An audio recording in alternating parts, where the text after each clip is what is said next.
Lieutenant General retired Anselm Namosa Nyatwe oyataura mashoko ashamisa veruzhinji ashamisa nyika yose ataura mashoko achiti I am allergic to corruption.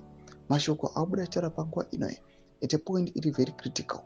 Anokunzi issues of corruption are very very critical, firstly in the ruling party ZANU-PF and in Zimbabwe at large.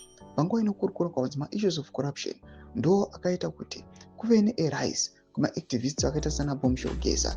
And panguva ino as we are seeing ZANU-PF is trying to achieve its first resolution number 1 iri kuzama nepainogona kuvigiridza nokuvanza corruption.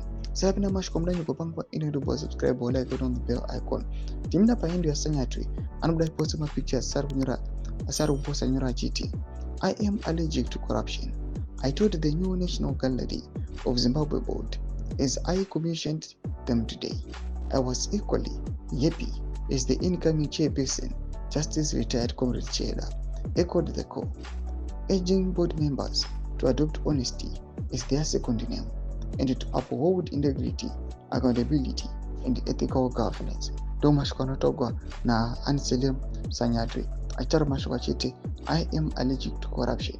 Anouya panguva ino achilonja this board achitaura achiti aiwa I'm equally happy panguva ino achitaura mashoko ekuti tinoda kuramba corruption, toda kuti nyika yeZimbabwe iende mberi. Anouya achitaura masame words atinoona kuti anogara achitaura na VP Constantino Chiwenga achiti ma-institutions aiwa nema-government positions kwese kwese vanhu vanofanira kupractice accountability, vanhu varambe corruption.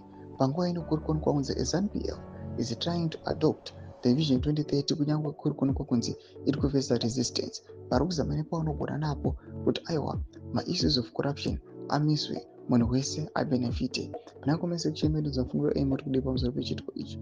Subscribe or like chita on the bell icon.